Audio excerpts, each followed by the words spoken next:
My wife is forcing me to sleep with her best friend and get her pregnant, but I found out the secret they've been hiding instead. My wife Haley and I had been married for 6 years and everything was pretty good. We both had decent jobs, bought a small house in the suburbs, and were talking about maybe having kids in a year or two once we saved more money. Her best friend Jade had been around since before we got married.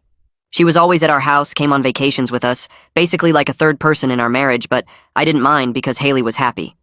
Jade couldn't keep a boyfriend for more than a few months and was always complaining about how her biological clock was ticking since she just turned 35. She'd make these jokes about stealing my sperm that made me uncomfortable, but Haley always said she was just messing around. Then one night after Jade went home from dinner, Haley sat me down for a serious talk. She said Jade really wanted a baby and asked if I would consider helping her out. I thought she meant like going to a clinic or something, but no. Haley wanted me to actually sleep with Jade until she got pregnant. She said it would be cheaper than IVF and Jade trusted me to be the father. I said absolutely not, that was insane. Haley got upset and said I was being selfish, that Jade was like family, and family helps each other. She actually used those exact words. For weeks after that, Haley kept bringing it up. She'd say things like Jade would be such a good mom and didn't I want to help make that happen. She'd point out guys with kids at the park and say that could be me helping raise Jade's baby. It got to the point where she was mentioning it every single day. Jade started acting different too. She'd wear really revealing clothes when she came over and would touch my arm constantly when we talked. She'd make comments about what beautiful babies we'd make. One time she literally sat on my lap at a party and Haley just smiled at me from across the room. I started avoiding being home when Jade was there. Then Haley told me she'd made an appointment for all three of us to meet with a counselor to discuss the arrangement. I refused to go. That's when Haley said if I really loved her, I'd do this one thing to make her happy. She cried and said she promised Jade I'd help, and now I was making her look like a liar. She said maybe we weren't meant to be together if I couldn't support her friend. That night I went to stay at my brother's house to get some space. While I was gone, I remembered Haley had been acting weird with her phone lately, always taking it to the bathroom and turning it face down. I'd backed up her phone to our shared cloud account months ago for safety and still had access. So I checked it. What I found made me sick. Haley and Jade had been planning this for almost a year. They had a whole plan where I'd get Jade pregnant, then Haley would divorce me and claim I cheated. They'd use the baby as proof of the affair. Haley would get the house and alimony, and they'd raise the baby together. There were texts about how they'd been in love since college, but Haley married me for financial stability. They called me their meal ticket and sperm donor. Jade had written that once they had my baby and my money, they could finally be together openly.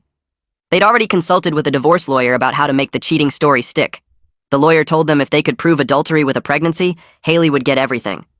They even discussed recording me with Jade without my knowledge to make it look worse.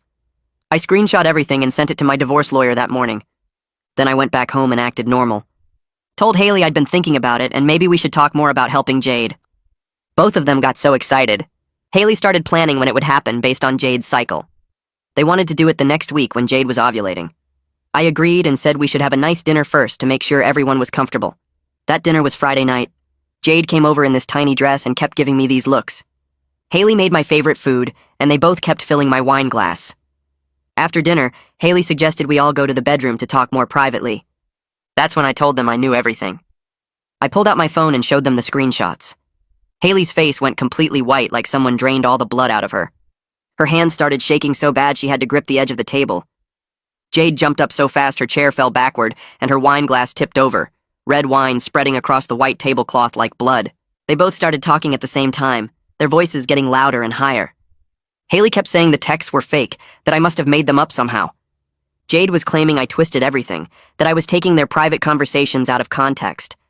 I just sat there with my phone in my hand, completely calm, watching them panic. I let them talk over each other for about 30 seconds before I said I'd already sent everything to my lawyer that morning. The room went quiet except for Haley's breathing, which sounded like she'd been running. Jade moved toward the front door, but I stood up and blocked her path. I told her to sit back down because she was going to listen to exactly what happened next. She tried to push past me, but I didn't move.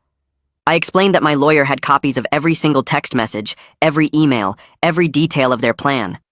I told them their scheme to fake adultery was documented proof of conspiracy to commit fraud. Haley could either agree to a fair divorce right now, or I would make sure everyone we knew found out what they tried to do. I'd show her parents, her boss, our friends, everyone.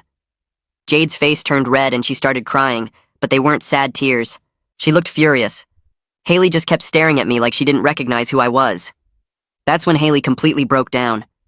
She grabbed my hands and tried to hold them, her fingers cold and shaking. She said she did love me, that it was all Jade's idea from the start. She claimed Jade manipulated her, that she never really wanted to go through with it. Jade's head snapped toward Haley so fast I heard her neck crack. She screamed that Haley was a liar, that Haley was the one who came up with the whole plan. Jade said she only went along with it because Haley convinced her it was the only way they could be together. They started yelling at each other, pointing fingers, each one trying to blame the other. I just watched them turn on each other exactly like I knew they would. It was almost sad how predictable they were. All that planning and scheming, and the second they got caught, their partnership fell apart. I told them both to get out of my house. Haley had until tomorrow morning to pack her essential stuff and leave.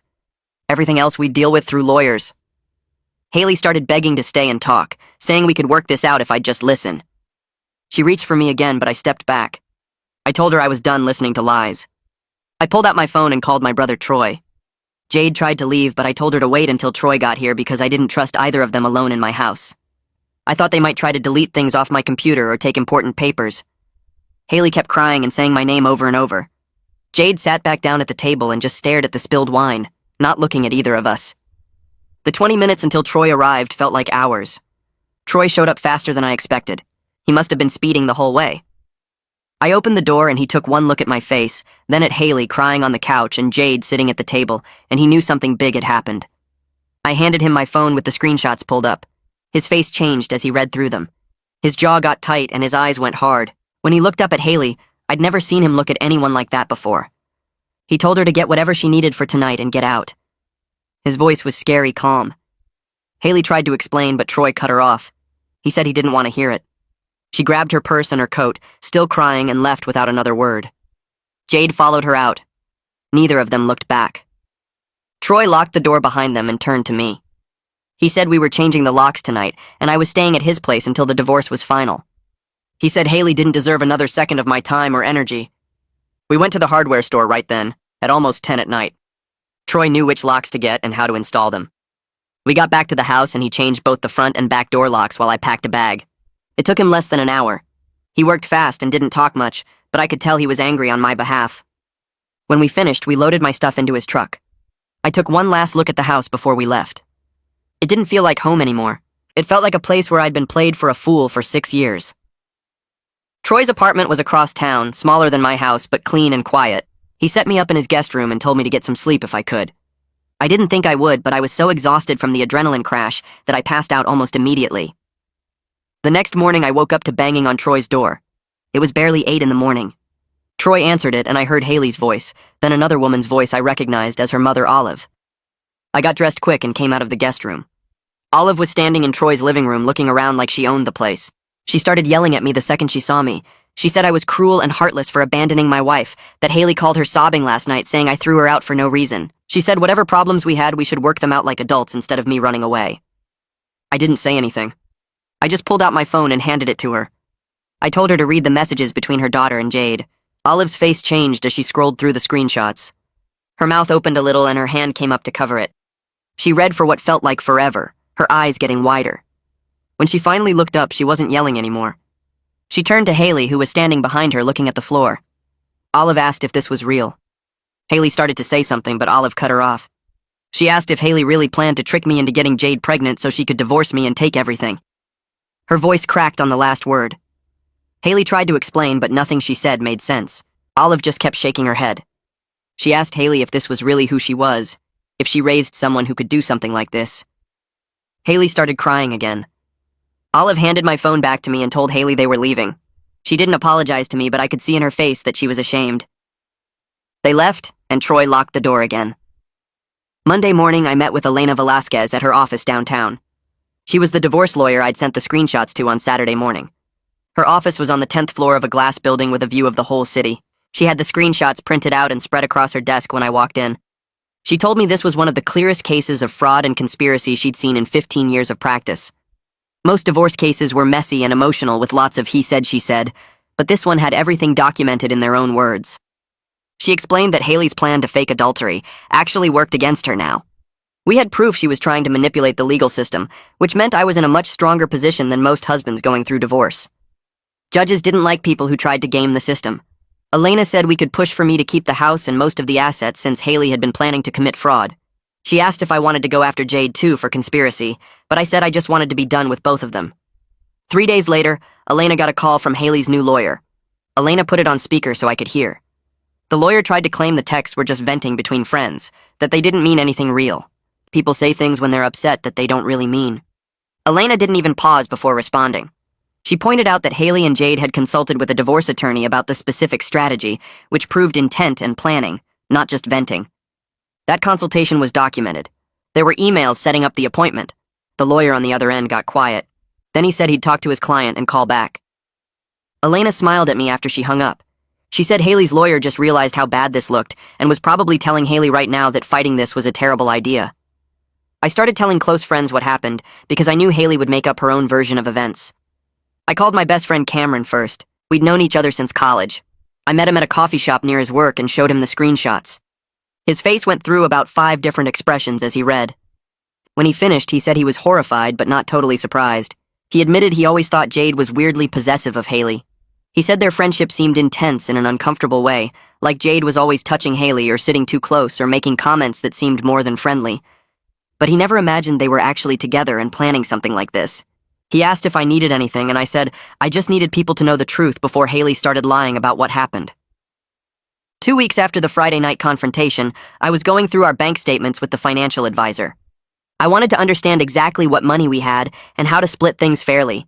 That's when I found something that made me feel sick all over again.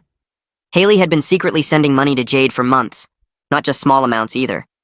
She'd been paying Jade's rent, which was $1,200 a month. She'd been making Jade's car payment, another $300. There were Venmo transfers for groceries and gas and other stuff.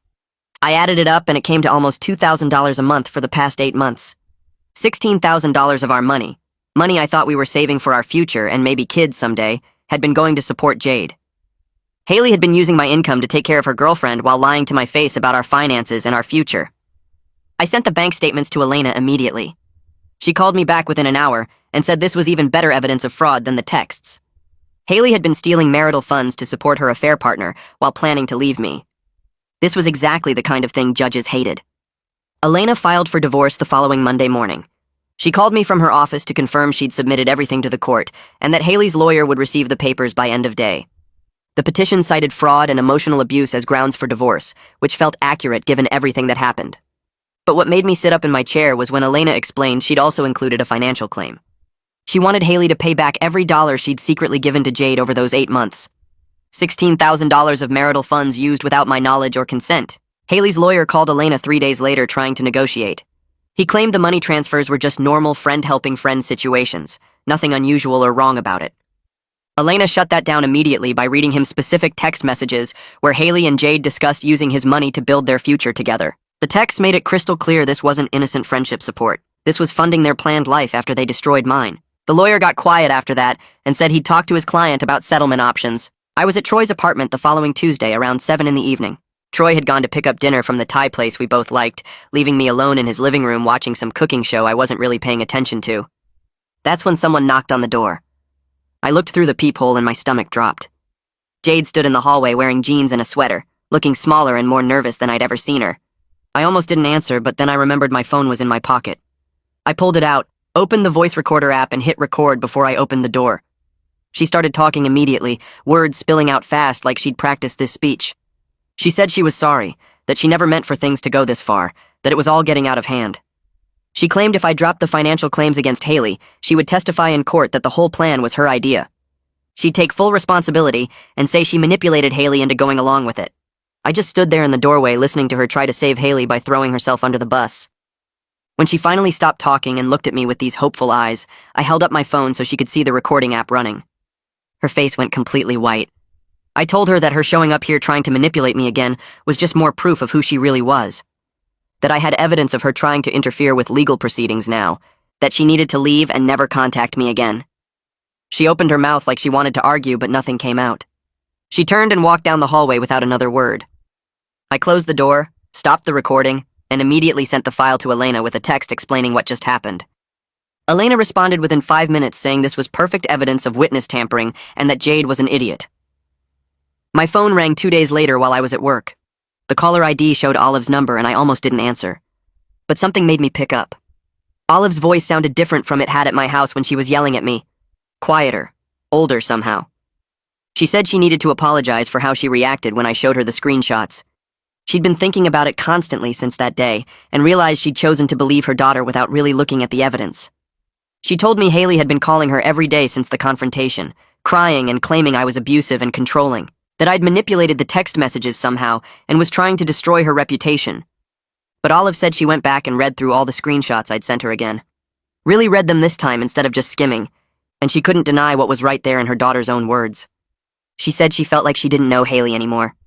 That the woman who wrote those texts about using me as a meal ticket wasn't the daughter she thought she'd raised.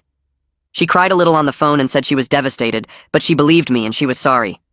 I didn't really know what to say to that, so I just thanked her for calling. She told me she'd be willing to testify on my behalf if it came to that, which shocked me. After we hung up, I sat in my car in the parking lot for 20 minutes, just processing the fact that Haley's own mother was on my side.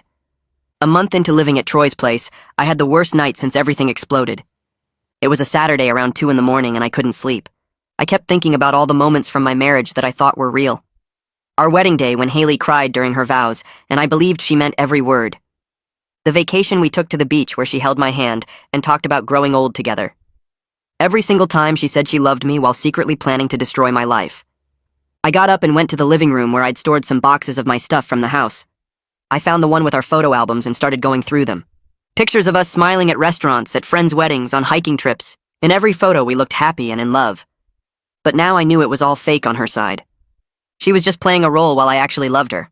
Troy must have heard me moving around because he came out of his bedroom in sweatpants and a t-shirt. He didn't ask what I was doing or tell me I should try to sleep. He just sat down next to me on the couch and looked at the photos with me. We sat there in silence for probably an hour while I went through album after album. He handed me tissues when I needed them and kept his hand on my shoulder. Around 3:30, I finally closed the last album, and Troy asked if I wanted to watch something stupid on TV. We ended up watching old episodes of some sitcom until the sun came up. He never tried to make me feel better or tell me things would be okay. He just stayed there while I grieved for the life I thought I had. Cameron called me the next week sounding weird and uncertain. He said he'd run into Jade at a coffee shop downtown that morning. She'd been sitting at a table with another woman, and they were holding hands across the table. Not in a friend way, in a couple way.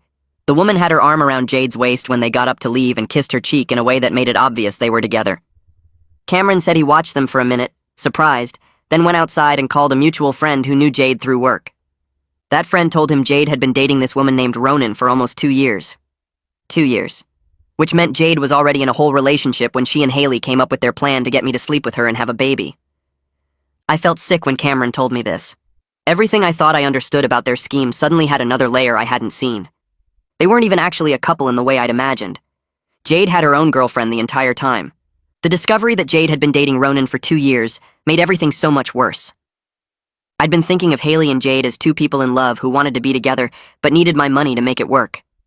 That was bad enough. But knowing Jade had a whole separate girlfriend meant their plan was even more calculated and cold than I'd realized. They weren't even really together. They were just using each other to use me. Haley wanted Jade's baby as proof of my affair, so she could take everything in the divorce.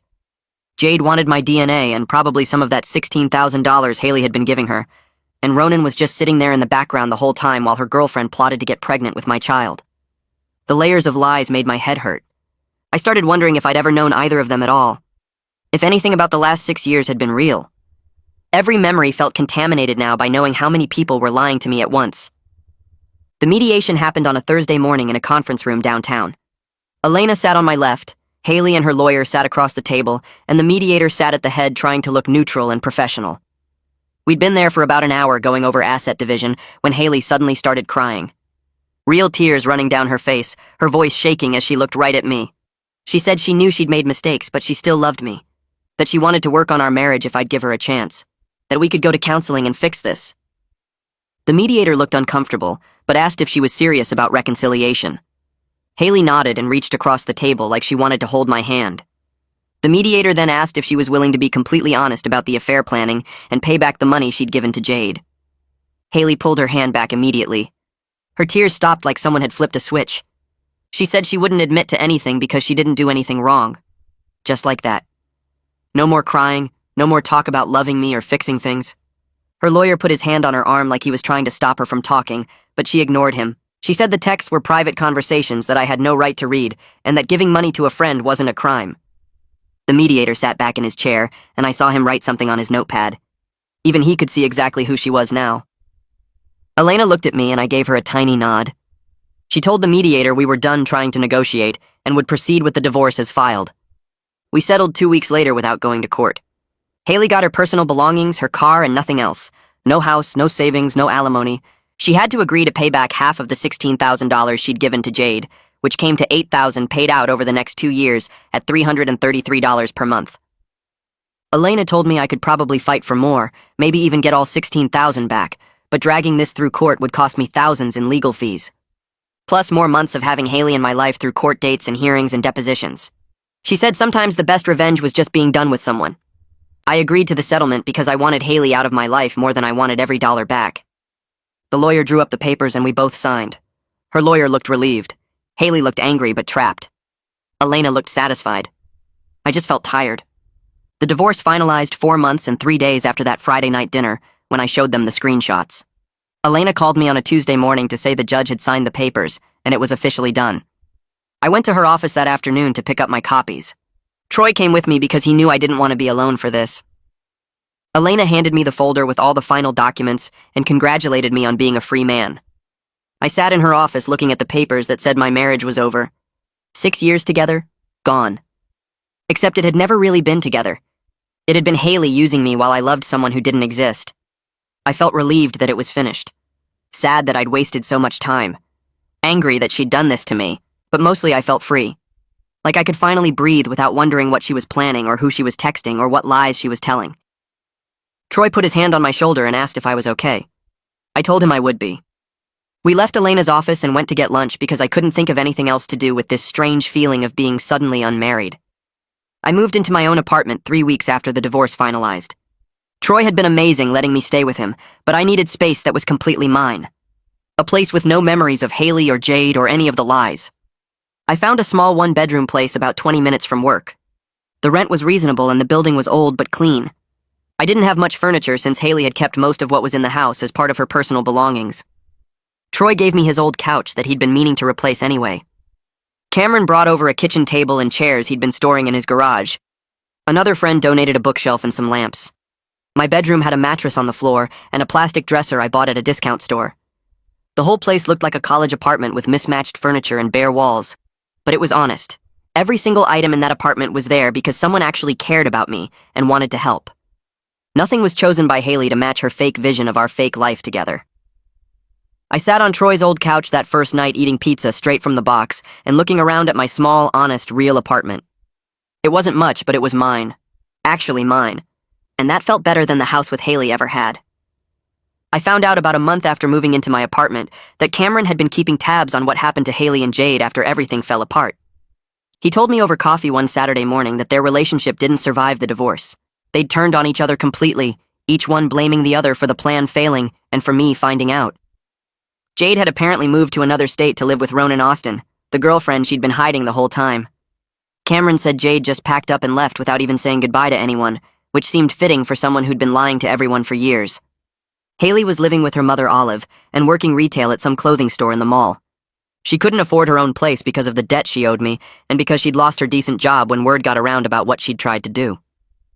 Cameron had seen her once at the grocery store and she'd looked right through him like he wasn't there. He said she looked tired and angry, and he felt bad for about 2 seconds before remembering what she'd tried to do to me. 6 months after I showed them those screenshots, I realized one morning that I was actually doing okay. I'd been seeing the therapist Troy recommended every week, working through all the trust issues and the feeling that everyone around me might be secretly plotting something. The therapist helped me understand that Haley and Jade were specifically terrible people, not proof that everyone in the world was terrible. It sounds obvious when I say it like that, but it took months of talking it through to really believe it. I started being able to meet new people without immediately wondering what they wanted from me or what they were hiding. I could have a normal conversation without analyzing every word for hidden meanings. I went on a few dates and actually enjoyed them instead of spending the whole time waiting for the other shoe to drop. I was honest about my baggage from the start, telling people I was divorced and still working through some trust stuff, and being upfront about it actually made me feel more secure rather than less. Then I got a promotion at work that I hadn't even been thinking about during all the marriage chaos. My boss called me into his office one afternoon and told me they were moving me up to senior analyst with a decent pay raise. He said I'd been more focused and confident in the past few months than I'd been in years, that whatever personal stuff I'd been dealing with seemed to have sharpened me instead of breaking me down. I thanked him and went back to my desk, feeling like maybe losing Haley wasn't the worst thing that could have happened to my career. I'd been so distracted during the marriage, always worried about making her happy and dealing with her constant demands, that I hadn't realized how much mental energy it was taking. Without that weight, I could actually concentrate on my work and do it well. A year after I pulled out my phone and showed them those screenshots, I was sitting in my apartment on a Friday night with Troy and Cameron, eating pizza and watching some terrible action movie, and I realized I was in a genuinely good place. My apartment was small, but it was mine, and I loved it. The furniture was still mismatched stuff from friends, but it felt more real than anything in the house with Haley ever had. I had friends who'd proven they were real when things got hard, a brother who'd had my back completely through the worst time of my life. I was dating casually and enjoying it without the pressure of trying to build something permanent right away. I had a job I was good at, and a future that was completely mine to build however I wanted. Haley and Jade had tried to use me as their meal ticket and sperm donor, tried to trap me in their scheme and take everything I'd worked for. Instead, they'd given me the gift of knowing exactly who they were before I wasted any more years on them. I could have spent another decade with Haley, maybe even had kids with her, before finding out she'd never loved me at all. The betrayal had been brutal, but the timing had been lucky, and sitting there with my brother and my best friend, I felt grateful for that luck.